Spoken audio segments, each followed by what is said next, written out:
Welcome to Thumbs Up, Thumbs Down, where our panelists talk about the things that they like and don't like this week. Tyler, let's start with you.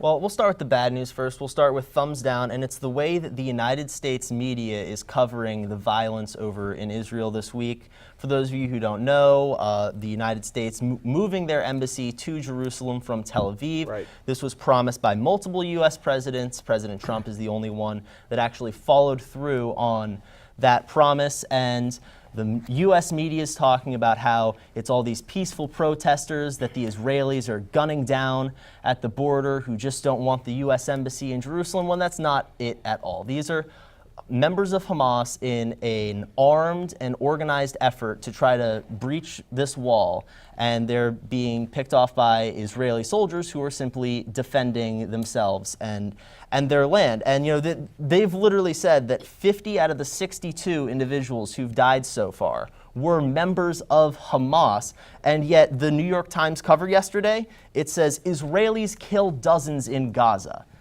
Maybe add a little bit more context to that, eh? And then we'll go with our thumbs up for this week. A little bit of good news. This isn't as recent, but since I'm just back from college, the Boonesboro High School We the People team went to the national competition in Washington, D.C., yet again led by their fearless leader, government teacher over at Boonesboro, Ashley Vassick. They placed 34th at nationals, and this is a great example of what one teacher who really cares about her students can do, and the extraordinary things that we can have when you have teachers that are freed up. And this is her class that she teaches. They've won the Maryland State Championship multiple years in a row now. And just props to Ms. Vassick and then also the whole rest of the Boonesboro team. All right. Ron? My thumbs up is in Hagerstown, Barbara Ingram School for the Arts has selected a contractor to start building the second part of Barbara Ingram down at the Maryland Theater. They've selected a contractor to begin the build out of the historic Maryland Theater. Groundbreaking will be June 2nd at 12 o'clock in the afternoon, groundbroken by Governor Hogan.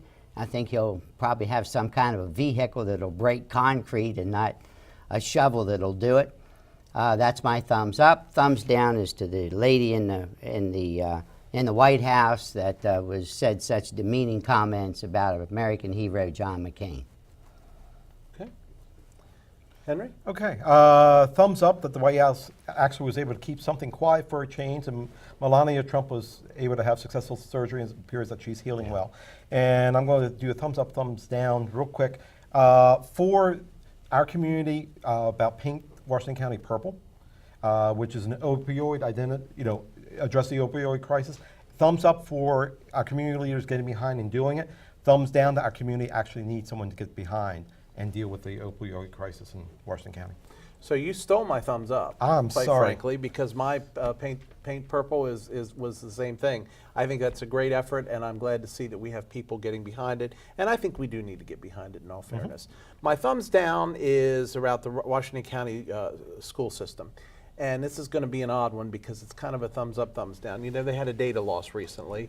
They lost some records. Their systems are down. Here's the reality, and I've been in IT for a long, long time. There is no perfect way to protect data.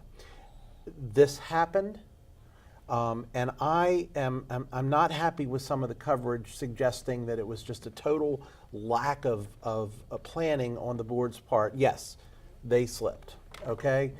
But the reality is, in my view, you look at, for example, our local BB&T bank out of North Carolina. Their systems were down for the better part of several days because they lost data.